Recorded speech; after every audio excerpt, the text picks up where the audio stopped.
Hi, my name's Lori Grow, and I'm here again with Claire Whetter. And today we're talking about one of my favorite topics, and that's being a new mom and all of the challenges that come with that. Maybe we won't get to all of them, but we can talk a little bit about some of the things that might come up during that transition. So, welcome, Claire. Thanks. Yeah, I think we could talk all day about the challenges of Yeah, motherhood. So yeah, we'll try to keep it yes. short. Yeah, we'll keep it just on the one stage. That would help. Yeah. Yeah. All right. Well, thanks for coming in and meeting with me today. So, Claire, what are some of the biggest challenges in the postpartum period that affect mental health? Yeah. So, like I said, I think there's a lot and it's going to be different for everyone. So I think that's important to keep in Mhm. mind too. I think one of the biggest ones is sleep. So you're not getting as much sleep as you're used to. Maybe you're just getting those small chunks of sleep. So it's not very restful. And a lot of times when you're not sleeping, your brain is so tired, it may just start going in different directions with your thoughts and feelings. And it can just create that frustration and just difficulty with functioning. So I think that is one of the biggest things. Right. How sleep, you find out how sleep really does affect every single thing in your life, right? That Yeah. when it's not consistent, when it's interrupted, I definitely remember not being able to think of words Hmm. was a thing when I was in that stage. Like, what am I trying to say here? So it definitely affects the brain and affects irritability as well. Yeah, absolutely. I know I had the feeling of the smallest things were the biggest deal because I was so tired. And that's just not a fun place to be.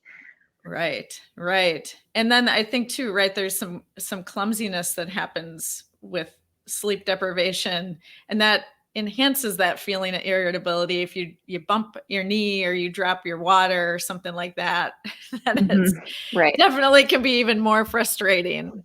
Yeah. Um, so how can therapy help, Claire? How can therapy help with some of these things?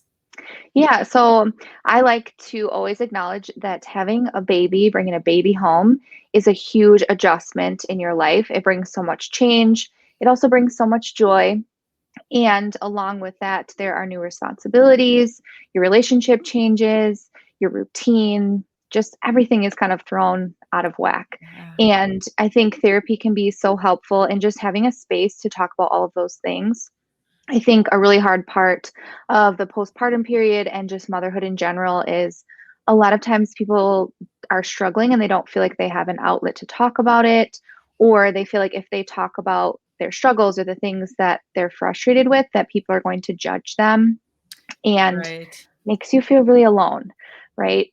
So just being able to talk with someone about, like, I love my baby and I love being a mom, and it's so frustrating for me that my baby wakes up every 2 hours or that I don't have a moment to myself. I feel like my whole life is different and my partner's doesn't seem as different as mine, I think Right. is an amazing thing.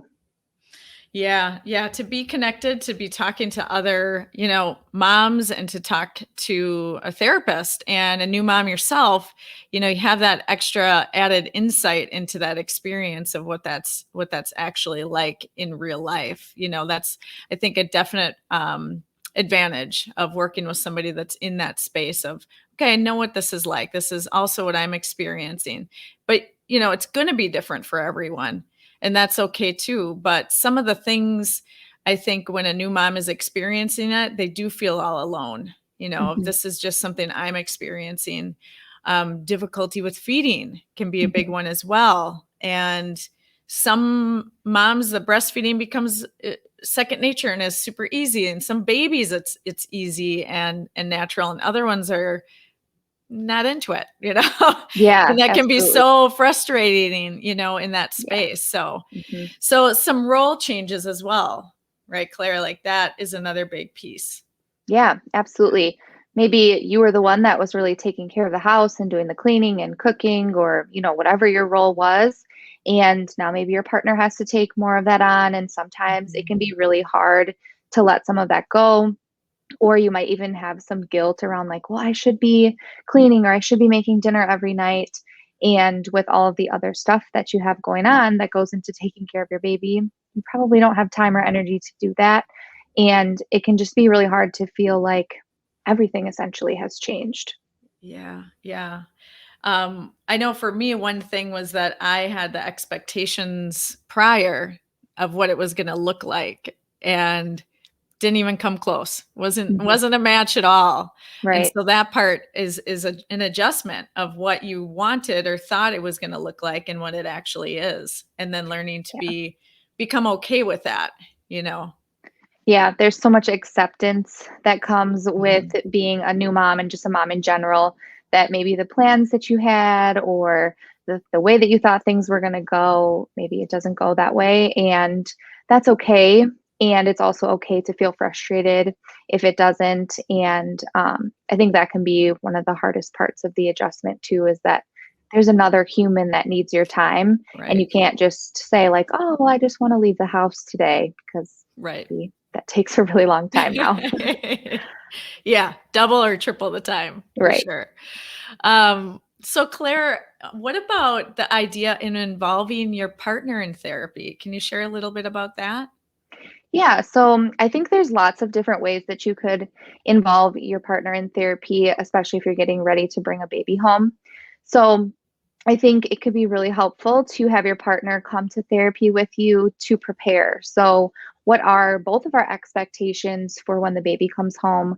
What do we want things to look like? And kind of creating a flexible plan and just kind of Mhm. seeing where each other are at. I think many of those conversations can, of course, be had on your own. And like I talked about before, I think it's nice to have that safe space, maybe another person to kind of Right. like bounce ideas off of, and just have a place where you can really dedicate your time to talk about that. Because I don't think we always put the time in when we're at home. We just want to Right. relax and that kind of stuff. Right. Right. And no matter where you are in your journey, so maybe you've already had your baby and now you're kind of struggling because you're both really tired. Maybe there's tension, you're feeling frustrated with each other, you don't have quality time. I think it's a great time to check in with each other.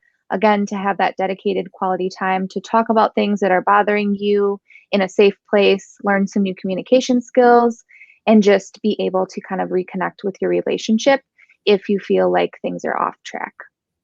Yeah, and I think that relationship part is so important, and it's often neglected, especially in that first year. And it makes sense why that would be the case, right? Both Right. of you are tired, Hmm. and last thing you want to do maybe is to talk to anyone. It might be that you just want to put on Netflix or something and sit and not talk to a single person, or immediately go to bed whenever you get the Right. opportunity. But that part of the relationship, I think, is so important, of making sure that there is that time for the couple, because ultimately the couple, the relationship and how that works really affects the child in such a big, profound way, that if you lose track at that beginning part, it's not that you can't get back on track, just makes that harder down the road. Yeah, absolutely. Yeah. And I think obviously those early days are really difficult with kids because there's so many different transitions and everyone's learning. And I don't think it necessarily gets any easier. You learn how to adapt to it. And I think if your relationship isn't where you'd like it to be, that just makes everything else feel even more frustrating. Right. Right. And isolating potentially. Yeah, you're right. Right. Yeah. So thanks for sharing all that today, Claire. Do you want to mention? I heard that you're going to be potentially starting a mom support group. So do you want to share just a little bit about that? Yeah, absolutely. So I think with myself being a new mom, and also we are all in this pandemic still, I think it's important that we support each other. So this is something that we could absolutely offer virtually or in person if most people are comfortable. Um, and I think just having that space to support each other, talk about the things that we're struggling with, maybe hear other people's solutions, like, hey, I don't get to sleep at all at night because my baby's still waking up. This other person has a really good idea or something that they've done, I think would be great. So if there is interest in the group, I would absolutely love to start a once a week or a bi-weekly support group for moms, just to kind of talk with each other, create relationships, and share tips or tricks for motherhood. Yeah, I think that sounds great. That sounds wonderful. I feel like the connection piece is so important during that stage.